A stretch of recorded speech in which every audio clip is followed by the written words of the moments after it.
मैं सभी मीडिया बंधुओं का स्वागत करता हूं। आज फिर से आप लोगों को कष्ट दिया है। जैसा कि मैंने कहा था कल अपनी पीसी में कि जो और आनंद कुमार जी के द्वारा लगाए जाएंगे,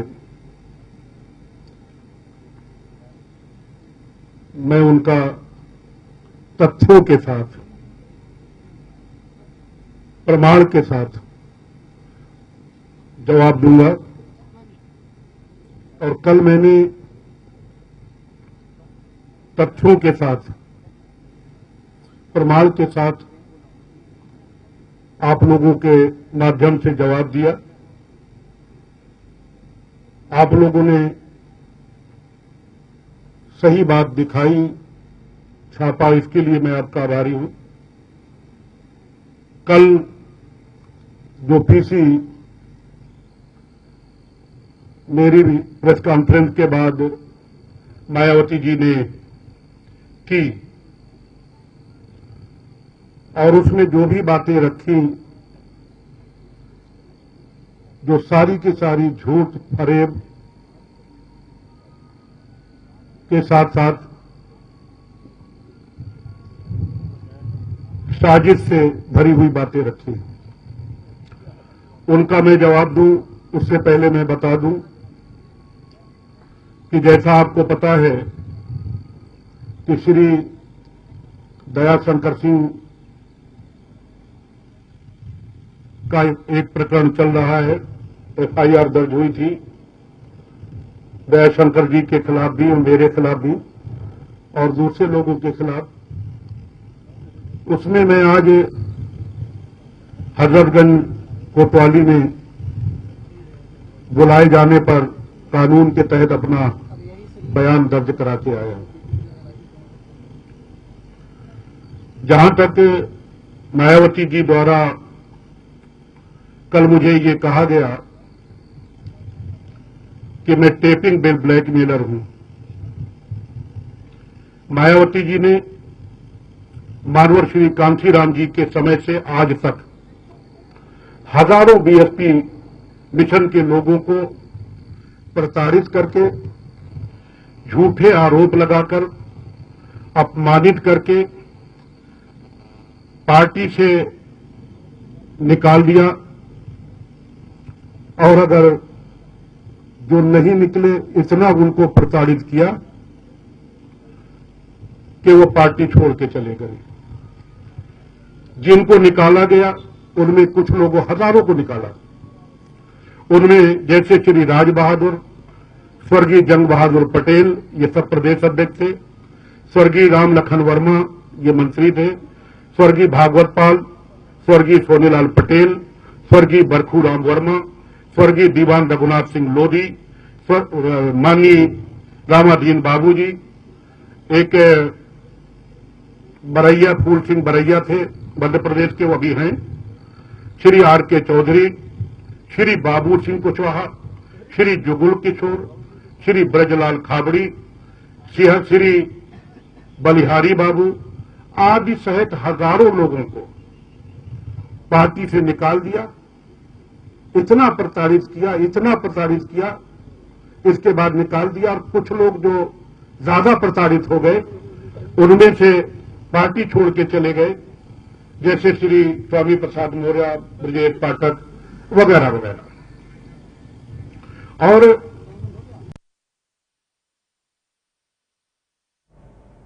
पार्टी से निकाल दिया, इतना प्रताड़ित किया, इतना प्रताड़ित किया, इसके बाद निकाल दिया। और कुछ लोग जो ज्यादा प्रताड़ित हो गए उनमें से पार्टी छोड़ के चले गए, जैसे श्री स्वामी प्रसाद मौर्य, ब्रजेश पाठक वगैरह वगैरह।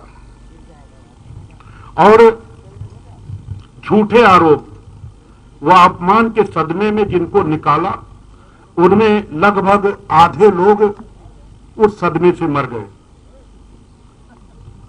मैं तो ये कहूंगा कि मैंने मायावती जी की साजिश, उनका प्रकोप, उनका अत्याचार, मेरा व मेरे बीवी बच्चों का दमन आदि से बचने के लिए इन्हीं का शस्त्र इन्हीं पर प्रयोग किया। अर्थात जो मायावती जी ने मुझे फोन टेपिंग आदि सिखाया था, मैंने अपने व अपने परिवार को बचाने के लिए मजबूरी में, न कि किसी को ब्लैकमेल करने के लिए, मायावती जी पर जब प्रयोग किया तो मायावती जी तिलमिला उठी और मुझे फोन टेपिंग और ब्लैकमेलर अपनी कभी दुर्भावना, साजिश आदि को छिपाने के लिए उनको मजबूरन कहना पड़ा। मायावती जी से मैं पूछना चाहता हूं, आप लोग तो जानते हैं, लेकिन मैं उनसे पूछना चाहता हूं, सारा प्रकरण फोन टेपिंग का आपके सामने है। मैं उनसे जानना चाहता हूं कि मैंने मीडिया के माध्यम से कल जो ऑडियो जारी किया है, उसमें किसको ब्लैकमेल किया है? कौन ब्लैकमेल हुआ जो मैं ब्लैकमेलर बन गया? इन्हीं ने जो सिखाया था अपने बीवी बच्चों को बचाने के लिए, अपने को बचाने के लिए, वो मैंने किया। या इनके पास इससे पहले का कोई मेरा फोन टेपिंग जिसमें किसी को मैंने ब्लैकमेल किया हो, इनके पास या इनके चेलों के पास अगर है तो वो सामने लाए रखे। कल मैंने कहां ब्लैकमेल किया? यदि अपने आप को, अपने बीवी बच्चों को मायावती जी की साजिश थी कि वह मेरा व मेरे परिवार का एक एक पैसा, मेरी व मेरे परिवार की सारी चल अचल संपत्ति मुझसे व मेरे बीवी बच्चों से लेकर मुझे जबरन सादे कागज में मुझसे दस्तखत कराना, स्टाम्प पेपरों व फर्जी दस्तावेजों में मुझसे जबरन दस्तखत कराना, मुझे प्रताड़ित करके मुझसे हस्ताक्षर कराकर मुझे साजिश के तहत परिवार के साथ साथ मुझे भी दिवालिया बना करके सड़क पर खड़ा कर दे और फिर अपनी आदत के अनुसार मुझे जेल भेजने से बचने के लिए, जो इनकी आदत है मुझे जेल भेजने की, उससे इनकी आदतों से बचने के लिए अगर मैंने ये काम किया अपने आप को बचाने के लिए, तो क्या ये tapping blackmailing, phone tapping blackmailing? तो मायावती जी, मैं जो भी जानता हूं, इसमें मुझे मायावती जी से कहना है कि मैं जो भी जानता हूं, जो भी करता हूं, आपने ही मुझे सिखाया है। आपसे बड़ा ब्लैकमेलर मैंने कम से कम हिंदुस्तान में तो नहीं देखा। कार्यकर्ताओं को ब्लैकमेल करना, अधिकारियों को ब्लैकमेल करना, विधायकों, मंत्रियों, सांसदों को ब्लैकमेल करना, इसके अलावा तो मैंने देखा ही नहीं। आपसे बड़ा ब्लैकमेलर तो कोई है ही नहीं। आप लोगों ने टेप में देखा, हां भाई वो काम जरूर करके लाना, वो देर हो रही है उसको जल्दी करना। और कहती हैं कि टेप में काट छांट की गई है। कल एबीपी न्यूज को मैं देख रहा था, उसमें एक साहब बैठे हुए थे, वो टेप की उसकी ऑडियो की जांच कर रहे थे। उन्होंने कहा इसमें कोई छेड़छाड़ नहीं हुई। उसके बावजूद भी जिस एजेंसी से चाहे उससे जांच करा लें, अगर एक रत्ती भर उसमें छेड़छाड़ साबित होगा तो जो चोर की सजा वो मेरी सजा। अपने आप को बचाने के लिए हमेशा नई नई कहानी करती, हमेशा नई नई कहानी करती है और नई नई बात करती है कि उसमें छेड़छाड़ की गई। आपको क्या पता कैसे छेड़छाड़ की गई? आपको पता है आप कितना बोली थी और कितना उसमें है? कैसे छेड़छाड़ हुई? अभी इन्होंने कल एक बात दूसरी कही कि सदस्यता का पैसा जो है वहां से ले आए पश्चिम उत्तर प्रदेश से और यहां नहीं जमा किया। मायावती जी ने प्रेस में कहा कि नसीमुद्दीन सिद्दीकी तो ब्लैकमेलर है। अगर इनको ये पता था, और कह रही हैं मुझे किसने बताया, पश्चिम उत्तर प्रदेश के कुछ पदाधिकारियों ने बताया। कब बताया? मुझे पार्टी से निकालने से पहले बताया। अगर मैं टेप ब्लैकमेलर था तो पार्टी से जब निकाला गया तो मेरे पर ऊपर सतीश चंद्र मिश्रा ने कई आरोप लगाए, तो ये टेप ब्लैकमेलर का क्यों नहीं आरोप लगाया? अगर आपको मालूम था कि टेप ब्लैकमेलर हूं मैं सदस्यता खा गया हूं, तो आपने सदस्यता खाने का भी आरोप क्यों नहीं लगवाया? आप लगाती, सतीश चंद्र मिश्रा जी लगाते। जब मेरा ऑडियो टेप जारी हो गया तो मैं टेप ब्लैकमेलर भी हो गया, सदस्यता खाने वाला भी हो गया। उससे पहले मैं कुछ नहीं था। आप उसी ऑडियो में देखें, आपके पास है। मैं खुद भी कह रहा हूं कि बहन जी, अगर एक पैसा भी मैंने पार्टी से लिया हो सदस्यता क्या किसी का, तो मुझे आप बताएं। तो कहती है आपकी बात अलहदा है, आप उठा के देख लें उसमें। कहती हैं आपकी बात अलहदा है, मैं आपकी बात नहीं कर रही हूं। क्या मतलब? मेरी बात अलहदा है, अब मेरी बात आ गई कि मैंने सदस्यता का पैसा खा लिया। क्या सबूत है आपके पास? मैंने सदस्यता का पैसा खा लिया। ये क्या आत्मसात नहीं है, ये मनगढ़ंत नहीं। मैं उसका भी आज ऑडियो जारी करूंगा कि कितना क्या कहां पैसा किसने कहां बकाया है कि नहीं बकाया है, मैं प्रमाण दूंगा। क्योंकि मैंने आपसे कहा था पहले पहले ये चलती रहेंगी, पीछे पीछे मैं इनका जवाब देता रहूंगा। हर चीज का जवाब मेरे पास है। मैं जानता था ये किस हद तक जा सकती है, और जितना मैं इनको जानता हूं इनके यहां का कोई नहीं जान सकता, ना पार्टी का ना इनके परिवार का।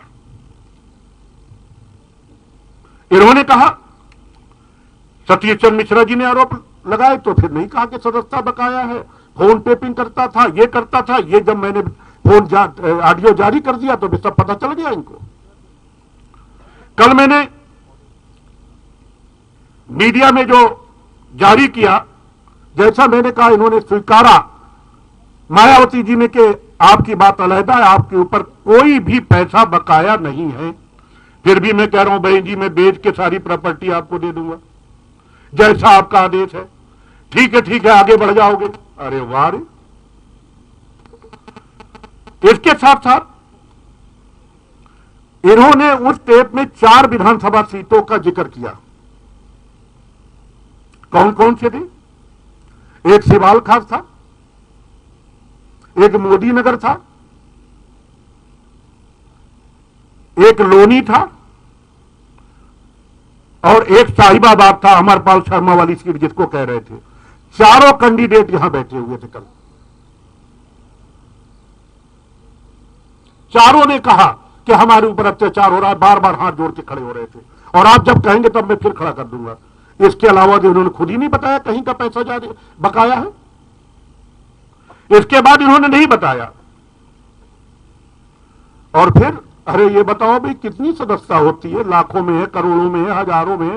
एक विधानसभा की कितनी सदस्यता है? और सदस्यता है क्या, दुनिया जानती है। क्या सदस्यता के आधार पर ये कह रही है वो अपनी बिरादरी का, मुस्लिम समाज का वो बनाएगा सदस्य, तभी मैं टिकट दूंगी। अरे सदस्यता टिकट देने का आधार हो सकता है क्या? सदस्यता जबरदस्ती ली जाती है, जबरन किया जाता है, या सदस्यता स्वेच्छा से बनाई जाती है? ये इनकी दादागिरी नहीं है कि नहीं सदस्य बनाना पड़ेगा इसने। आज मैं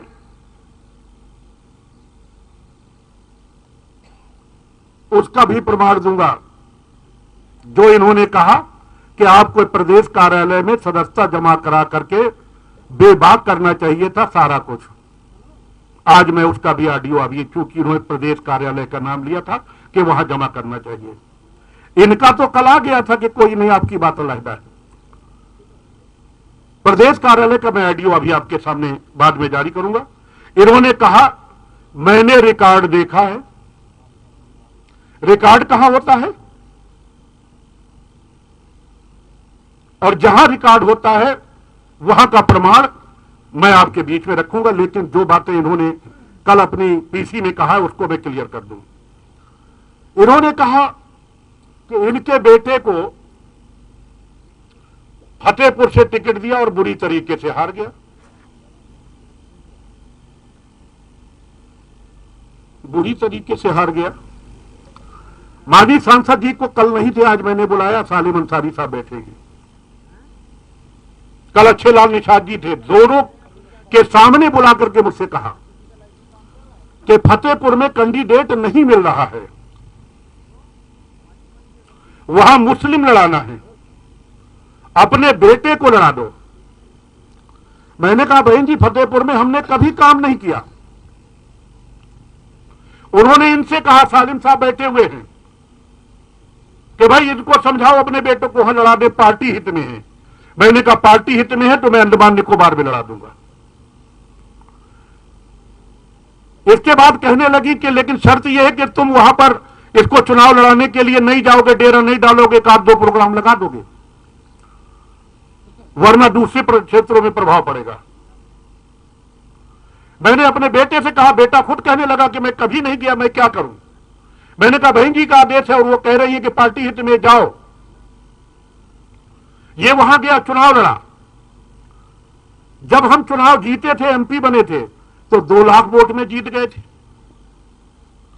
मेरे बेटे को 3 लाख के 3 लाख से ज्यादा, शायद मुझे 3 लाख से ज्यादा वोट मिले, दूसरे नंबर पे आया। जब हम जीते उससे लगभग 1 लाख से ज्यादा वोट मिले, और कह रही है बुरी तरीके से हार गए, अपने बेटे को नहीं जिता पाए। अरे भाई, मैं वहां जाके लड़ाता तो फिर कोई और बात थी, तुमने मुझे जाने से वहां रोक दिया। मैं अपने बेटे को नहीं जिता पाया 2014 में, तुमने कितने जिता लिए? मायावती जी, आपने कितने जिता लिए? 1 लाख वोट ज्यादा मिलता है, दूसरे नंबर पे आता है, सपा तीसरे पे जाती है, कांग्रेस चौथे पे जाती है, कहती है बुरी तरीके से हार गया। जबरदस्ती लड़ाती है, पार्टी हित में लड़ाती है। इसके बाद मेरी कुंडली खोलना शुरू की। अरे भाई, मेरी कुंडली जो आपके पास सही है उसको बताओ ना। कहती है 1990 में, कल पीसी में कहा इन्होंने, 1990 में मैं नगर पालिका बांदा से चेयरमैनी का चुनाव लड़ा था, निर्दलीय, और बुरी तरीके से हार गया। पूरा प्रेस मीडिया बैठा है, डंके की चोट पे चैलेंज के साथ कहता हूं, मैं इनको चैलेंज देता हूं। सारे रिकॉर्ड चुनाव आयोग में हैं। 1990 में उत्तर प्रदेश में या बांदा में नगर पालिका का कोई चुनाव हुआ ही नहीं।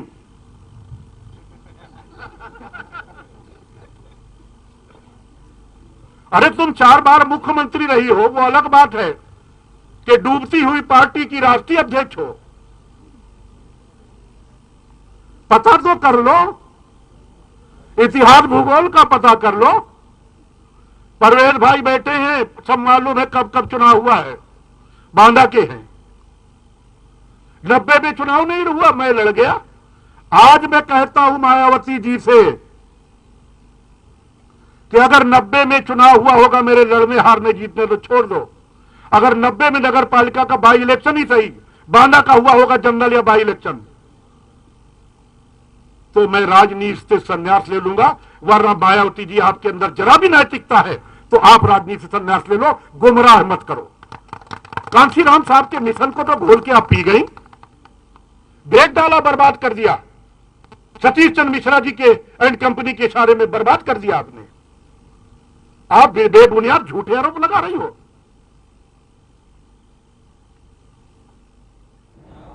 फिर कहती है, तो एक बार फिर से आरोपों के तीर नसीमुद्दीन सिद्दीकी मायावती पर चलाते हुए कहा कि मायावती बताएं मैंने किसे ब्लैकमेल किया। मायावती ने हजारों लोगों को पार्टी से प्रताड़ित करके निकाला, कई लोगों ने प्रताड़ित होकर पार्टी छोड़ी। स्वामी प्रसाद मौर्य का भी नाम लिया नसीमुद्दीन सिद्दीकी ने। अपनी दुर्भावना छिपाने के लिए मुझे ब्लैकमेलर कह रही है मायावती। मायावती बताएं मैंने ऑडियो टेप जारी करके किसे ब्लैकमेल किया, मैंने ऑडियो जारी किया तो उसमें किसे मैं ब्लैकमेल कर रहा हूं। और ये सबसे बड़ा आरोप नसीमुद्दीन सिद्दीकी का कि मायावती इस देश की सबसे बड़ी ब्लैकमेलर हैं उन्हें मुझसे बेहतर कोई नहीं जानता। तो मायावती पर नसीमुद्दीन सिद्दीकी के बम फूटने लगातार जारी है। ये है एबीपी न्यूज, आपको रखे आगे।